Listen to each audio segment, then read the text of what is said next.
Teacher অর্থাৎ পার্শ্ব শিক্ষকরা অনেক বেশি পরিশ্রম তাদেরকে করতে হয়। প্রতিটি স্কুলে গেলে আপনারা দেখতে পাবেন স্থায়ী শিক্ষক যতগুলি ক্লাস নেন, খাতা দেখেন, প্রশ্নপত্র তৈরি করেন, বাংলার পার্শ্ব শিক্ষক প্যারা টিচার ঠিক সেই কাজই করতে হয়, অথচ বেতনের বেলায় স্থায়ী শিক্ষকের অর্ধেক বেতনও তেনারা পান না। নমস্কার বন্ধুরা, আমাদের smart technique pro and education চ্যানেলে আপনাদের প্রত্যেকে জানাই স্বাগত, ধন্যবাদ।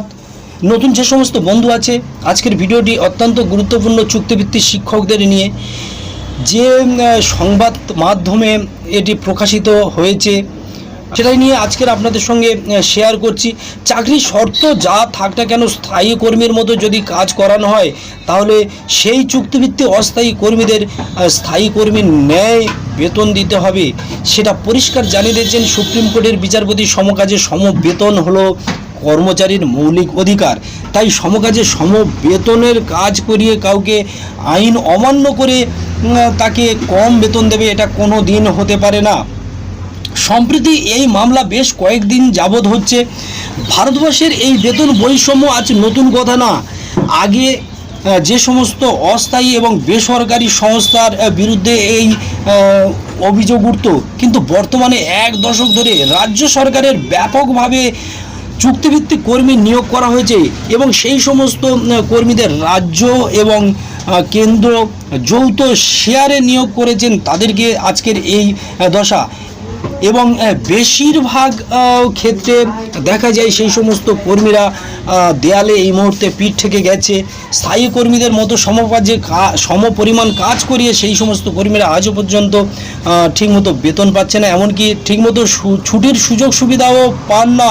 এক্ষেত্রে বহু প্রশ্ন উঠেছেন, খোদ সরকার সমকাজে সম বেতন নিয়ম মানছে না, অথচ এই রাজ্যের বেশ কিছু কর্মচারী অস্থায়ী চুক্তিভিত্তিক শিক্ষক আছে, তাদেরকে সমকাজে সম বেতন দিচ্ছেন না।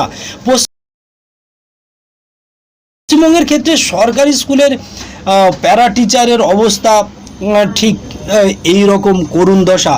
খাতা কলমে নিয়ম যাই থাক, প্যারা টিচার অর্থাৎ পার্শ্ব শিক্ষকরা অনেক বেশি পরিশ্রম তাদেরকে করতে হয়। প্রতিটি স্কুলে গেলে আপনারা দেখতে পাবেন স্থায়ী শিক্ষক যতগুলি ক্লাস নেন, খাতা দেখেন, প্রশ্নপত্র তৈরি করেন, বাংলার পার্শ্ব শিক্ষক প্যারা টিচার ঠিক সেই কাজই করতে হয়, অথচ বেতনের বেলায় স্থায়ী শিক্ষকের অর্ধেক বেতনও তেনারা পান না। এই অবস্থায় সর্বোচ্চ আদালত সমকাজে সম বেতনের যে নির্দেশ দিয়েছেন, বাংলার পার্শ্ব শিক্ষক প্যারা টিচারদের অবস্থা বদলাতে সহায়ক হয় কিনা সেটা এই মুহূর্তে দেখার বিষয়। সুপ্রিম কোর্টের বিচারপতি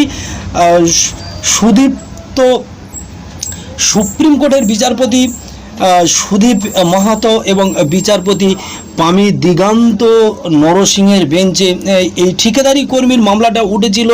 তবে এর সাথে সাথে রাজ্যে যত চুক্তিভিত্তিক অস্থায়ী কর্মীদের আছে সেই সমস্ত কর্মীদের বেতন বা পারিশ্রমিক অনেকটা কম দেওয়া হয়, সেটাও বিচারপতি পরিষ্কার করে জানিয়ে দিয়েছেন যে সুযোগ সুবিধা যেমন দেওয়া হচ্ছে না এবং এই সমস্ত কর্মীদের আর অস্থায়ী কর্মীদের ন্যায় কম বেতন দিতে পারবেন না।